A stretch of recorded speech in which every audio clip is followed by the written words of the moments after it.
During the last campaign season, we were very impressed with. Got to spend a little bit of time with Doug Truax. He's on the line with us right now. Doug, good morning to you.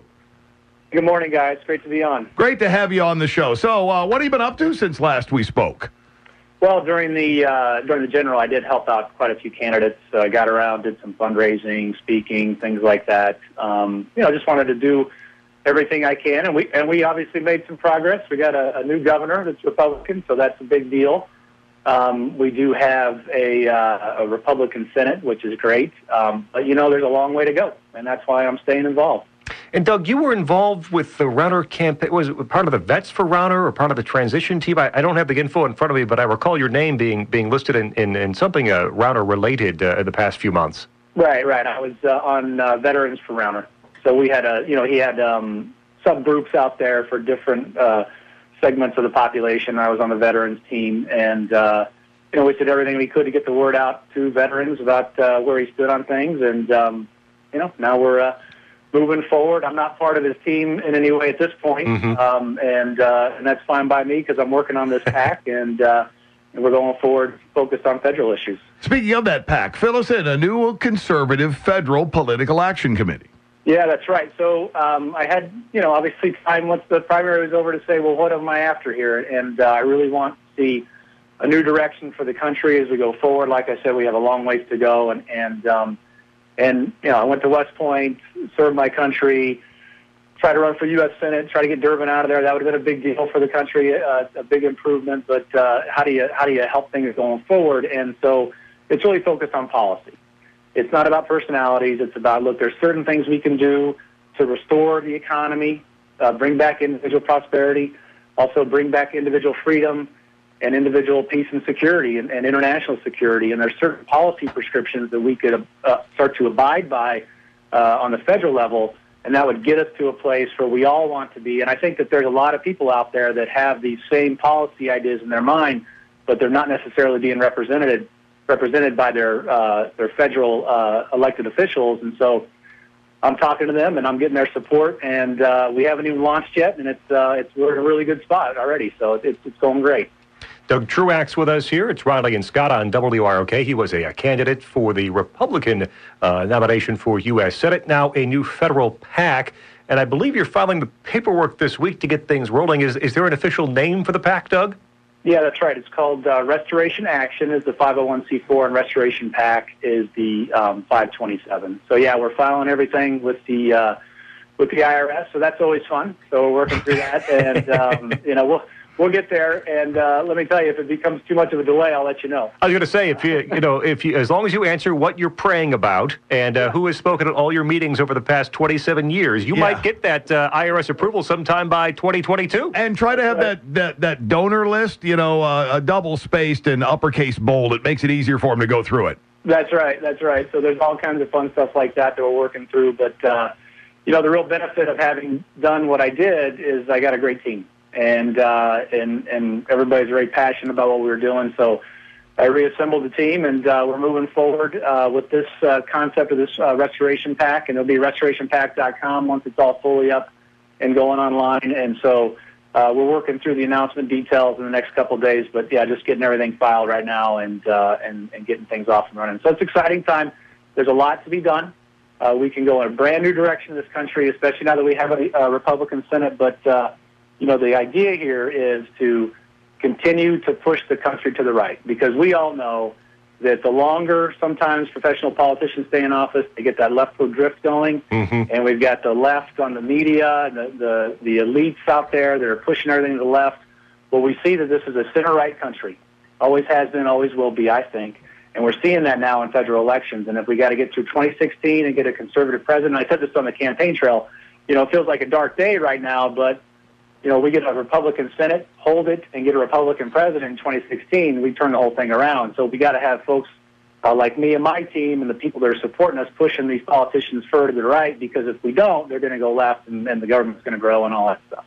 Doug Truax with us, and soon restorationpac.com is where you can find his new work. For people who aren't totally clear on what a PAC, what a political action committee does, lay out how this kind of works for people step by step. Yeah, sure. So there's two sides of it, really. There's the policy side and the campaign side. So on the policy side, is generally the 501c4 that people hear about most often, where people give unlimited donation amounts, but their names are withheld. They're not disclosed. Okay, and so half of that money has to be used. At least half of that money has to be used for pure policy. And in that organization, we're going to do more than half. Obviously, we're going to be pushing these policy prescription ideas that I was just laying out for you in the 501c4. Now, the 527, that's what people term as a federal super PAC. Mm-hmm. And when people give unlimited donations to that, their names are disclosed, but you can use all that money to influence campaigns. And so that's what we're going to be doing too. So there'll be two sides of this. We're going to be rating federal office holders and candidates on how they adhere to the policy prescriptions that we see are the best ones going forward. And so we'll give them a rating. And so that'll be a huge part of the 501c4. And then the 527 side of it, we'll actually have the money for influencing campaigns going forward. And obviously when we don't have high ratings for certain people that are either current office holders or candidates, we're going to work against them in campaigns to make sure we get the right people in office. So that's how that works. And then, largely I'm going to be the guy out doing what I'm doing here and getting around the country and seeing different people and raising money and awareness and things like that and making an impact, and especially in this next cycle going forward. Doug, it had to be an interesting challenge, as you mentioned, along with your team, sitting down, knocking out the tenants, figuring out exactly where you wanted to go with this and see, what sort of influence. There's a lot of political action committees out there. Duplication of effort happens in a lot of cases, but I get the idea. This is one that you really thought about your own niche in this.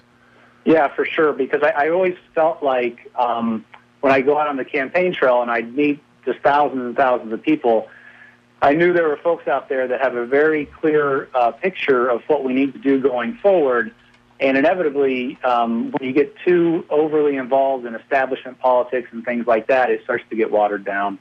And it just feels like another part of any professional politician's campaign apparatus. And then you're getting into the unholy alliance of professional politicians and special interest groups and all that stuff. So pushing that aside and saying to just, thousands and tens of thousands and millions of Americans and say, hey, you guys know where we need to go with this thing to bring back individual prosperity, individual freedom, and individual peace and security.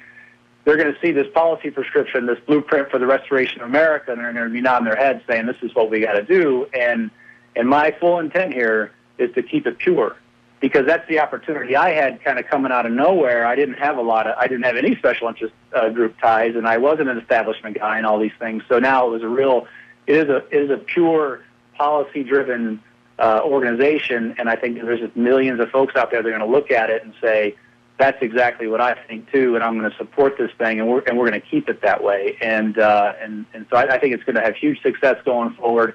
It's not going to have that feeling of, I'm doing this a little bit backwards. Sometimes you have like the super, super rich guys that get together and they're putting money in their PAC and they go forward. I'm doing it the other way. I'm the guy with the policy and the ideas, and we say this is what we think we should do, and then I think what we're going to have is the tidal wave of folks, just like I had during the campaign. Get the $5 donation from the college kid in Virginia and all this stuff going on, so that you kind of it all comes together on behalf of the people, not the special interest groups and the professional politicians. Doug Truax with us, former candidate for the Republican nomination for U.S. Senate here in Illinois. His new conservative federal PAC launching very soon. RestorationPAC.com is where the info will be eventually. Doug, you impressed us during our conversations of the campaign, and I don't know what I'm sure your expectation was to win. I don't know how pleased you were with the results across the state, but I thought you ran pretty well in a lot of areas across Illinois. Do you consider yourself moving forward to be more of a behind-the-scenes PAC guy, or do you think at some point down the road you might get the itch to run for office once again? I guess it could happen down the road. I'm not ruling that out. My number one motivation in getting into this, in getting into that race, was I looked around and I said, what's the most impactful thing I can do on behalf of a country that I love and I've always been faithful to, and that was defeat Dick Durbin. And so as I worked on it, I thought, well, it's going to be a wave election year. There's a lot going on, and it's not a presidential, all that kind of stuff. And I said, I think I got a good shot at this. And I think I could. I still, I'm forever the optimist. I think I could have pulled it off if I would have made it through the primary, but it didn't work out that way, and that's okay. So So here I am, and what can I do next, and how can I really make an impact? And I think the most impactful thing I can do right now is build up Restoration PAC and influence these races, and keep it pure on the policy side, and be a real representative of just all those voices out there that I think are feeling very unrepresented, and I think they're going to get on board. So I think this is filling a need out there right now that a lot of people have, and I had it too. And so I'm just kind of stepping up and saying, hey, I'll lead the way on this, and we'll all go forward with it. RestorationPAC.com. Doug, I'm glad you took time out of your day to check in with us. We've been wondering what you've been up to, and we're glad to see that you're very active, and hope Restoration PAC is a huge success for you as well.